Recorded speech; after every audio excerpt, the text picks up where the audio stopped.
Hey guys, it's me Noah, and this is Cabbage Talks.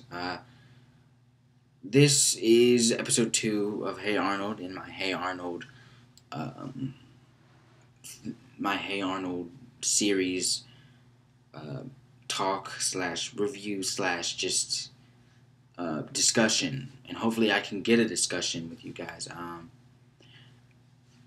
And I'd like to hear what you guys think about these episodes. So if you have anything to say about them or anything like that, or anything you liked or disliked, that would be really cool. This is the first episode I remember seeing of Hey Arnold. Just looking back, like thinking, this is probably the first episode I remember watching.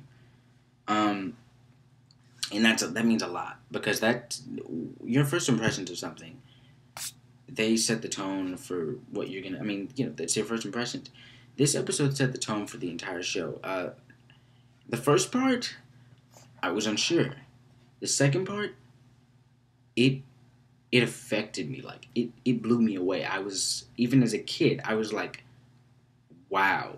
It gave me a whole new perspective on so many things that I hadn't even thought about. So let me just go ahead and start with Little Pink Book. It starts out with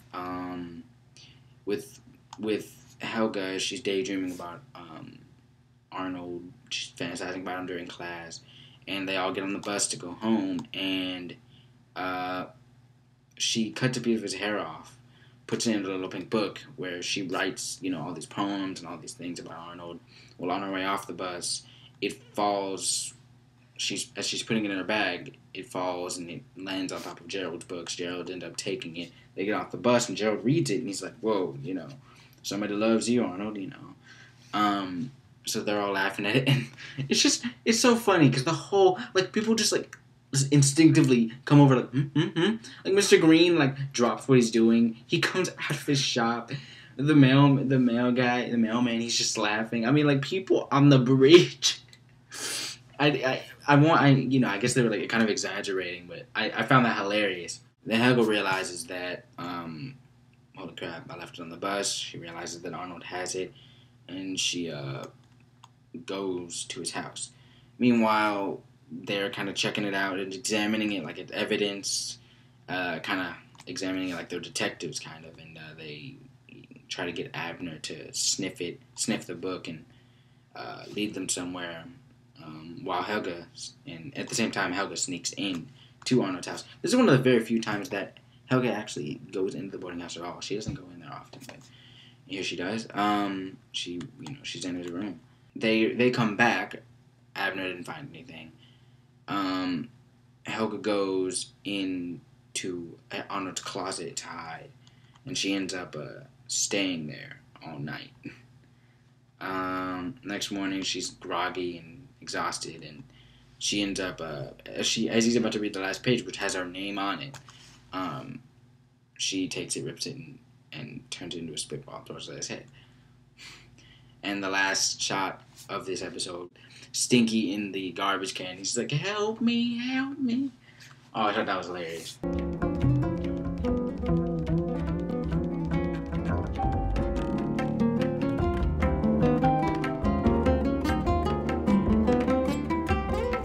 Field trip. For a first timer to the show, I would watch this episode because this was one of the first episodes that I saw, and it really yanked me in. It starts out and all the kids are on the bus. They're kind of going out. They're kind of going wild, and they're on their way to the aquarium.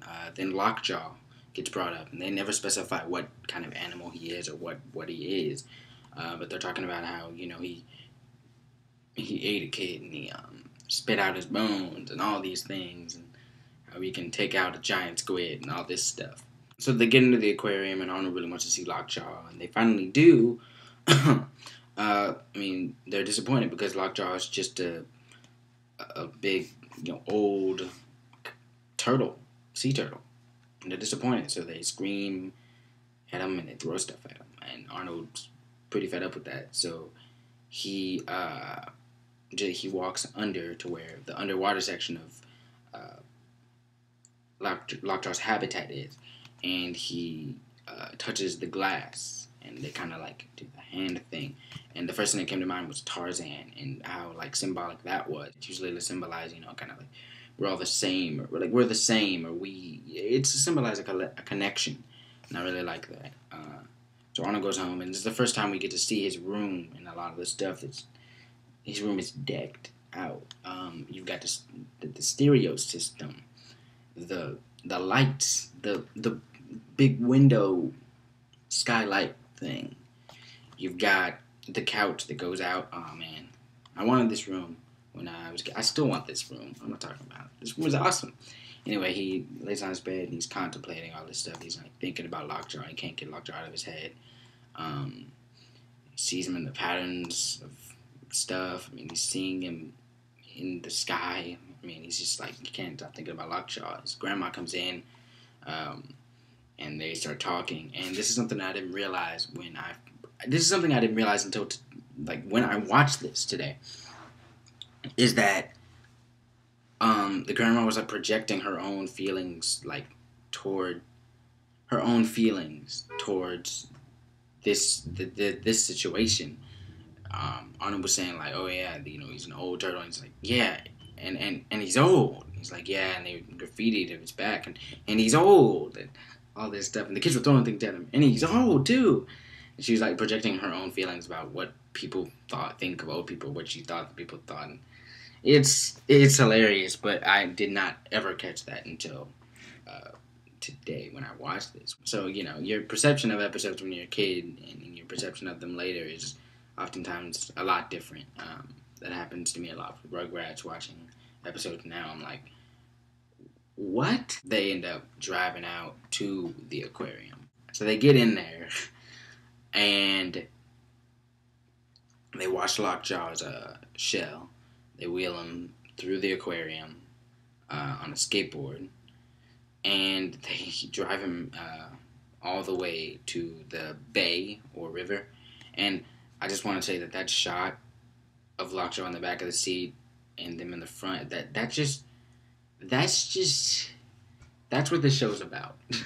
And at this point, I would like to go ahead and say, I was going to say this anyway at some point, but I guess now is as good a time as any. The soundtrack on this episode specifically, but just overall, the soundtrack for this episode is amazing. I mean, they have I'm going to put in the description the song. It's Groove Remote, and it's the Lockjaw mix of it. There's a Lockjaw mix and an Abner mix, and then there's the normal Groove Remote. So there's 3 different versions of Groove Remote, all 3 fantastic tracks. This show actually, it kind of inadvertently turned me on to jazz. Later on, when I revisited the show, I was like, whoa, this music is great.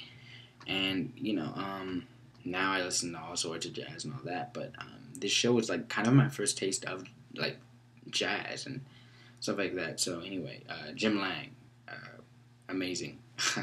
So they let Lockjaw free into the river or bay or whatever it is, and they just let him free and he goes. But yeah, this episode is great. I mean, it's honestly a beautiful episode. I mean, it's hilarious. It has its hilarious moment. It has its very heartfelt, very hard-hitting, passionate moments. It's a great episode. It's probably one of my favorite episodes of Hey Arnold. Definitely of the season, at least so far, just watching it again. It's a great episode. So, I'm going to end it here. I'll see you guys later. This has been me, Noah, talking about Hey Arnold on CabbageTalks. That's the name of the channel. I'll see you guys later. Bye.